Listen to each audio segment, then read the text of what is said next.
9 mois de gouvernement et déjà des décisions sociales. Un SMIC à 3000 dirhams ou encore un programme destiné à booster l'entrepreneuriat. Mais les décisions du gouvernement Arnouch sont-elles bien coordonnées pour de l'efficacité, pour une réponse sociale et économique structurée? Comment limiter la casse sociale et économique en cours lorsqu'on sait que 840 entreprises ferment boutique chaque mois au Maroc? Passage au scan. Je suis Landry Benoît, vous écoutez Le Scan, le podcast actu de Tel Quel. Et ce mercredi 18 mai 2022, je vous propose de parler des défis sociaux et économiques en cours avec le gouvernement Arnouch. Et avec nous pour en parler, Youssef Guerraoui, bonjour. Bonjour Landry. Vous êtes le président du Centre marocain pour la gouvernance et le management. On va parler avec vous du SMIC à 3000 dirhams. C'est donc bientôt une réalité. On parlera également d'entrepreneuriat, de ce nouveau-né, Força, et puis de la mortalité des entreprises et des défis en matière de gouvernance pour ce gouvernement sur le volet social et économique. D'abord, première question, ce SMIC à 3000 dirhams, c'est un accord qui était trouvé fin avril, début mai par le gouvernement, la CGM et les syndicats. Est-ce qu'il n'y a pas un risque de nuire à la compétitivité des entreprises ? Alors franchement déjà, quand on voit l'application de l'augmentation du SMIC, elle concerne principalement les travailleurs du secteur public. Environ 200 000 sur tout le territoire national. Donc, c'est pas significatif, d'accord, par rapport à une population active de travailleurs ou une population active occupée, inoccupée, qui avoisine les 10 millions de Marocaines et de Marocains. Donc, ça, d'un premier côté. D'un deuxième côté, je pense que il fallait cibler beaucoup plus les travailleurs, les ouvriers du secteur privé, oui. D'accord? Donc, 3000 dirhams, ça va un petit peu améliorer leur niveau de vie. Aujourd'hui, avec le renchérissement des matières de première nécessité, donc augmenter le SMIC dans le secteur privé, c'est le sujet d'actualité. Or, le problème, c'est que c'est quelques secteurs, quelques branches de secteurs qui vont être concernés. On parle d'une dizaine de milliers d'employés. Exactement. C'est très peu et selon moi, c'est pas ce qui va toucher à la compétitivité des entreprises. D'accord? Parce que vraiment, on n'est pas, le salaire moyen au Maroc, il est aux alentours de 6000 dirhams. Pardon, Youssef Guerraoui, mais finalement, oui. Ça veut dire quoi? Ça veut dire que le patronat, c'est lui qui sort gagnant de cet accord quand on sait qu'il y a notamment plein de discussions qui vont être enchaînées dans les prochains mois sur le contrat, sur les retraites. Tout à fait. Selon moi, le patronat, il est sorti avec un minimum de dégâts, d'accord. Principalement, pas de charges engagées en termes de compensation, en termes de masse salariale, et que, encore une fois, c'est le public qui a pris, je dirais, une longueur d'avance sur les avantages à octroyer aux fonctionnaires, mais ce n'est pas significatif. Ça représente pas le citoyen marocain. Je vous posais la question, Youssef Guerraoui, parce que c'était pour poser le décor, pour que tout le monde comprenne bien. Oui. Finalement, dans un moment où on est en pleine inflation, dans une crise qui perdure encore aujourd'hui, est-ce qu'on peut se contenter d'une avancée sociale symbolique, mais ridicule, sur l'aspect de la praticité au niveau de la vie quotidienne des Marocains? Est-ce qu'on manque pas d'imagination? Est-ce qu'il n'aurait pas fallu, par exemple, lancer une grande chasse aux sorcières, ça c'est un mot un peu vulgaire, mais une grande opération de régularisation des salariés non déclarés ou sans contrat? Je rappelle qu'il y a seulement 2 millions de salariés qui sont déclarés aujourd'hui dans notre pays. Oui, mais déjà, on n'était pas sur une approche métastratégique de l'État, ou carrément une approche stratégique où on s'inscrit dans une perspective de triple P, de partenariat public-privé pour améliorer l'employabilité des jeunes au niveau du Maroc et bien évidemment insérer les gens qui travaillent dans le secteur informel. Aujourd'hui, si on dit que le secteur informel, c'est 30% du PIB, ce qui avoisine les 300 milliards de dirhams, derrière, il y a des milliers de travailleurs. Donc, il fallait s'attaquer au vrai problème, d'accord, lancer un vrai partenariat avec le secteur privé, bien évidemment, pour créer, bien évidemment, des écosystèmes qui vont permettre à ces entreprises de l'économie informelle d'intégrer le tissu entrepreneurial marocain et par conséquent déclarer leurs ouvriers, leurs travailleurs salariés en CNSS, les structurer, bien évidemment, autour d'une assurance maladie, etc. Et puis s'attaquer au vrai problème. Donc on rate le coche, quelque part. Quand on sait qu'on a un grand projet de généralisation de la couverture sanitaire, on aurait pu faire peut-être d'une pierre deux coups. Eh bien, on pouvait faire ça de manière concomitante, mais le plus important aujourd'hui, c'est aussi le taux de chômage qui est très élevé. Les chiffres officiels, on est à 12% pour une population active. Moi, je dirais même plus. Avec les effets de la crise sanitaire, avec le renchérissement du coût de la vie, plusieurs multinationales, ils ont ralenti les recrutements. Les entrepreneurs, les patrons d'entreprises prennent du recul parce qu'on est vraiment dans un climat d'incertitude, vu tout ce qui se passe à l'international. La guerre entre la Russie et l'Ukraine, il a déjà impacté l'Europe et il impacte directement exactement le Maroc. Donc, il fallait vraiment aller vers des solutions innovatrices où on va créer de l'emploi, pas seulement pour faire baisser le taux de chômage, mais pour créer une nouvelle dynamique économique. Si on se retrouve en fin d'année avec un taux de croissance qui ne dépasse pas les 1%, selon plusieurs études qui ont été faites par Banque Maghreb, le HCP, etc. Pour moi, c'est catastrophique. Mais avant non seulement, si tu permets, non seulement on est en inflation, mais aussi on est en décroissance. Donc, on n'est pas du tout sur la relance économique, sachant que c'est un sujet qui a été évoqué depuis la sortie du Covid. Depuis un an, on parle de relance, de reprise économique, mais on est sur de la décroissance et sur de l'inflation qui touche le quotidien du citoyen et du citoyen. Oui, j'allais vous poser la question, où est la relance?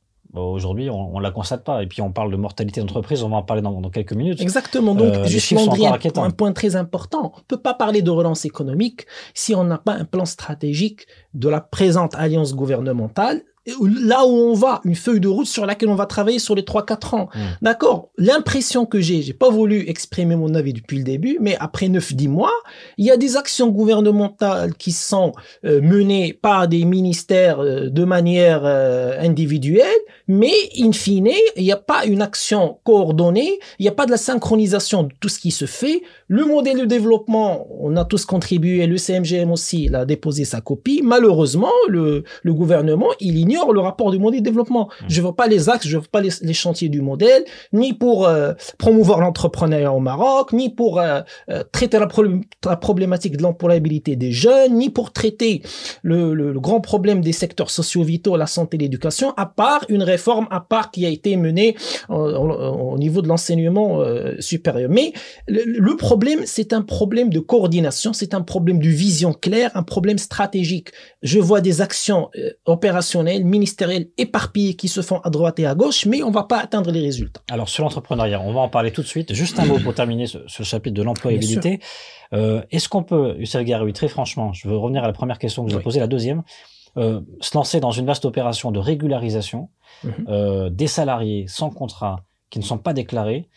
Est-ce que ça peut être bénéfique à la fois pour l'État, puisque forcément ça va apporter de l'argent en plus, et aux entreprises? Est-ce qu'on peut partir dans une logique tripartite gagnante? C'est très simple, Landry, c'est très simple. Donc déjà, pour régulariser ces salariés et les intégrer dans le secteur formel, faut qu'il y ait une politique très claire d'inclusion économique et d'intégration du secteur formel. Aujourd'hui, nous avons des unités noires qui opèrent dans le secteur informel et qui sont dans la précarité. Ces gens-là, si on ne va pas les intégrer dans les chaînes de valeur, dans le tissu entrepreneurial marocain, on ne peut pas parler de régularisation. Mais crois-moi, le problème, il est beaucoup plus large que ça parce que pour moi, on est sur un problème de défaillance de gouvernance. Déjà, je ne vois pas un ministère de tutelle ou un ministère qui a porté le dossier de l'entreprise marocaine. Qui s'occupe aujourd'hui des TPE et des PME marocaines?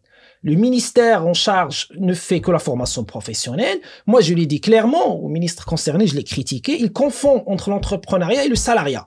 Il fait des actions sur la formation professionnelle, sur la formation des cadres, mais il néglige l'entreprise marocaine. Il n'y a pas aujourd'hui un ministère qui porte la TPME et croyez-moi, la majorité des unités qui opèrent dans le secteur informel, c'est des TPE. Principalement, c'est des TPE, des petites entreprises, voire des gens individuels qui fonctionnent et qui n'ont même pas le statut d'auto-entrepreneur. Si on avait déjà travaillé le statut d'auto-entrepreneur, on aurait absorbé une grande partie des gens qui opèrent dans le secteur informel. L'entrepreneuriat, on va en parler. On a un nouveau programme. Vous avez parlé de programmes qui sont lancés par des ministères. On va parler du programme Forza qui a été lancé il y a quelques semaines. Un programme qui arrive après Intilaka, qui arrive après d'autres programmes qui existent déjà lancés par les CRI, lancés par l'INDH. Est-ce que très franchement, c'est un programme de trop? Alors, déjà, effectivement, on a une multitude de programmes avec un manque d'évaluation, d'accord? Il n'y a pas de suivi. Le programme Intilaka, il avait bien démarré, d'accord? Les gens m'ont contacté personnellement. Nous, au niveau du centre, on a aidé, on a accompagné des gens. Il y a des gens qui ont pu avoir le programme Intilaka parce qu'ils disposaient de garanties. D'autres qui n'avaient pas de garantie, c'est des blocages. J'ai vu des navettes, j'ai vu des rejets bancaires. Les gens n'ont pas pu bénéficier. Aujourd'hui, on donne des chiffres, juste pour terminer l'idée. Aujourd'hui, on donne des chiffres sur les gens qui ont obtenu le programme Intilaka, mais il faut qu'il y ait aussi des chiffres, des statistiques sur le nombre de rejets, certain nombre de refus et des rejets en cascade. J'ai vu des gens régulariser leur dossier, d'accord, et malgré ça, ils ont reçu des rejets. Alors, pour le programme Força, la première remarque, et tout le monde la connaît, le budget est très faible. Est-ce qu'on veut lancer l'entrepreneuriat au Maroc avec une enveloppe de 100 000 dirhams? Comment on veut créer une TPE ou lancer une start-up marocaine avec 100 000 dirhams? Aujourd'hui, avec le renchérissement des matières premières, avec tout ce qui se passe, 100 000 dirhams pour lancer un mini petit projet, c'est pas suffisant que pour un auto-entrepreneur. Donc déjà, il y a une problématique de l'enveloppe. Pour moi, le processus, il est un peu lourd parce qu'on est sur des étapes, une présélection, approfondissement de l'étude, etc. Alors que le programme Intelaqa, pour les gens quand même qui avaient quelques garanties, on pouvait avoir l'enveloppe qui peut aller jusqu'à 1 200 000 si on fait un dossier complet dans un mois, si tout va bien. Assez rapidement, effectivement. Donc déjà, perte de temps. On a mobilisé beaucoup dans la communication, donc j'ai vu les critiques des gens. Et puis l'enveloppe, elle est très faible avec les 100 000 dirhams. Donc on va pas lancer une nouvelle dynamique entrepreneuriale, ni créer bien évidemment un nouveau écosystème où on va faire émerger une nouvelle génération de start-up. Moi, les auto-entrepreneurs, les jeunes entrepreneurs me contactent chaque jour. Ils ont des business plans. Alors, c'est les 300 000, les 400 000, les 500 000. Aujourd'hui, je les conseille encore d'aller vers le programme Intelaqa ou d'opter pour le Daman Express. Là, vraiment, quand on est une PME ou quand on a vraiment une activité comme personne morale. Mais Força, vraiment, aujourd'hui, à date d'aujourd'hui, avec ce qui est fait, c'est déjà du raté. Youssef Garaoui, je voudrais parler mortalité des entreprises. Vous avez parlé de TPE, PME. C'est intéressant parce que on rappelle tout de même qu'aujourd'hui, 85-90% des PME et des TPE qui se constituent ne tiennent pas 5 ans et ont un capital de départ de moins de 10 000 dirhams. Et c'est une erreur stratégique. Malheureusement, c'est pas assez connu. Le capital faible de 10 000 dirhams, c'est pas ce qui vous permet de perdurer sur la durée. C'est en partie responsable des défaillances d'entreprise. Quand on regarde les chiffres, crise Covid, plus 12% cette année pour 2022, attendu selon le cabinet Inforisk Dun Bradstreet. 840 entreprises chaque mois qui ferment leurs portes. Comment on arrête ça? Moi, je dirais même plus. Bon, on reste sur les chiffres officiels. Bon, déjà, je suis financier de formation. Effectivement, quand on lance une entreprise, la première des choses qu'on doit avoir, c'est les fonds propres. Donc, faible capital social signifie de faibles fonds propres et qui va pas permettre à l'entreprise d'avoir un fonds de roulement, donc un financement permanent pour pouvoir subvenir aux dépenses qui concernent le cycle d'exploitation. Mais au-delà de ça, même les entreprises qui avaient des apports, qui avaient des capitaux sociaux qui étaient importants. Le problème, c'est qu'il n'y a pas d'accessibilité au marché. On reste sur un chiffre d'affaires qui est très faible et des problématiques majeures pour l'accès à la commande publique, à la commande étatique, les marchés publics. Toujours, c'est les mêmes qui ont les contrats, qui ont les marchés, etc. Et donc, la PME ou la TPE marocaine, bien évidemment, elle se livre à elle-même et se trouve bien évidemment sans carnet de commande. Donc, une entreprise qui ne fait pas fructifier son chiffre d'affaires, comment elle va se développer, comment elle va exister, comment elle va survivre, comment elle va disposer de ce fonds de roulement pour financer les salaires, le loyer, toutes les dépenses qui sont liées à l'exploitation. On parle même pas des dépenses d'investissement.